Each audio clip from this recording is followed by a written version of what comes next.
Nervous Trump hints he might refuse to meet with Mueller. Donald Trump was forced to face White House reporters Wednesday afternoon, and it did not go well for him. At a joint press conference with Norwegian Prime Minister Erna Solberg, Trump tried to cushion the blow by only calling on two reporters, both from conservative outlets, but still could not manage to avoid making devastatingly bad news for himself. Fox News' John Roberts asked Trump if he would be willing to sit down for questioning by special counsel Robert Mueller, and what preconditions he might demand. Trump then went on a lengthy digression that included solid gold hits like no collusion and Democrat hoax, but failed to answer Roberts' actual question.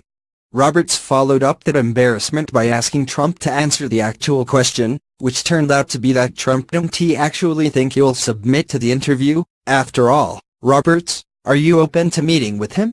Would you be willing to meet with him without conditions, or would you demand that a strict set of parameters be placed around any encounter between you and the special counsel?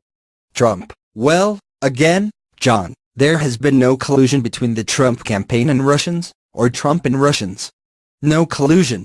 When I watch you interviewing all the people leaving their committees, I mean, the Democrats are all running for office and they trying to say this stuff. But bottom line, they all say there is no collusion. And there is no collusion.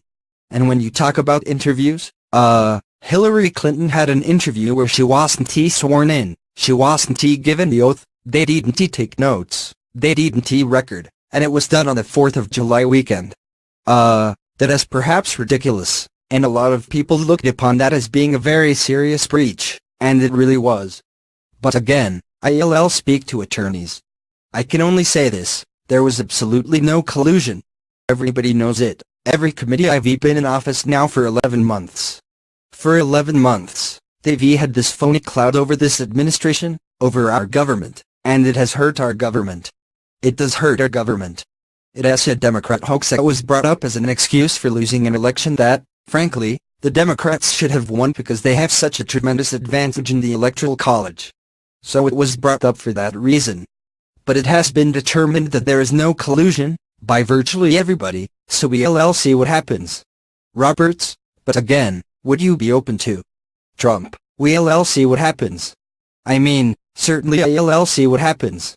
But when they have no collusion and nobody has found any collusion at any level, it seems unlikely that you'd even have an interview.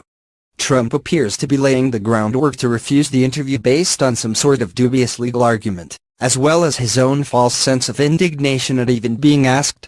Trump's lawyers have been making a pretense of cooperating with Mueller, but that pretense may have ended Wednesday. His lawyers are reportedly worried that Trump, who was caught lying 30 times under oath during a 2-day deposition, might perjure himself. Mueller was never likely to take no for an answer, but Trump's impulsive performance here may have hastened the day when the special counsel forces the issue.